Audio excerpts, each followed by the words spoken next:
None of the producers have any financial interest in the products or procedures shown.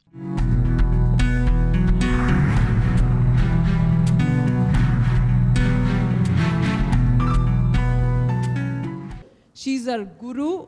For all of us, she is the guru, and she teaches Phaco so well, and she does surgery in a blinking rate. That's the rate in which she does the surgery. You blink and open, the surgery will be over. So don't blink, please. So today she's going to do it slowly for you. Okay. So can I start, Saundri? Yes, ma'am, we are able to see the video. Okay, so this is a 65-year-old female, hypermetrope, wearing plus 3.5 for distance. Her biometry is about 25.5. As you can see, there is some anterior capsular cataract plus a cortical element of the cataract too. Anterior chamber doesn't seem to be very shallow, and you can see that the patient is quite uncooperative and she's moving her eyes. So there I start the rexus. Can you change the light, somebody? So case selection is very important. If you think the patient is not going to cooperate, then you should better block.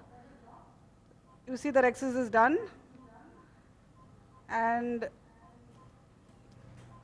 hydrodissection is the next most important step, especially for a cortical cataract, where capsular adhesions are very, very strong.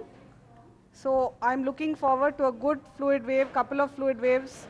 I'm waiting for the hydrodissection cannula. The hydrodissection cannula is a 27 gauge cannula. And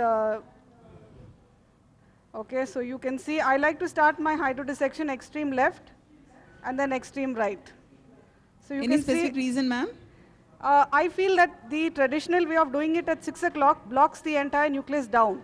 So if you tend to block it and sometimes inject very forcefully, you can blow the PC out. Okay. So that is the reason I don't like to do it at 6 o'clock. I like to do it extremely left and right, where it gives enough space for the fluid to move. Now I'm working on the basic Allergan machine with the air pump on. That's the Phaco. What's the settings, ma'am? The setting should be 150 vacuum with a 5 Phaco power.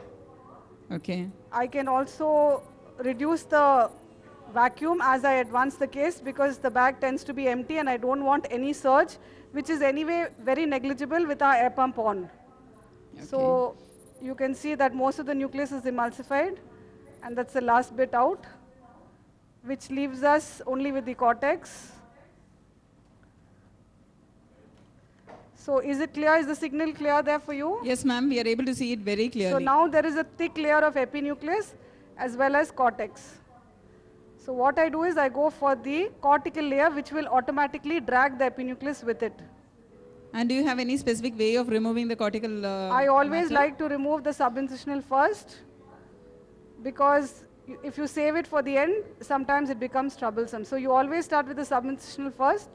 As you can see, it's off.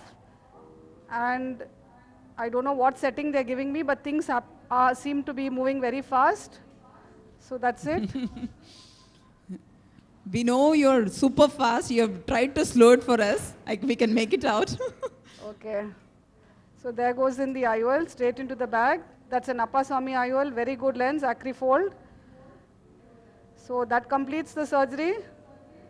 And washing out viscoelastic, you gently tap the lens. Viscoelastic setting removal is 500 by 50. And that's it. Stromal Thank you so hydration. much, ma'am. It was fabulous. Thank you, Saundri. Thank you so much. And can you listen to the applause the students are giving you? Oh yes, I can hear them.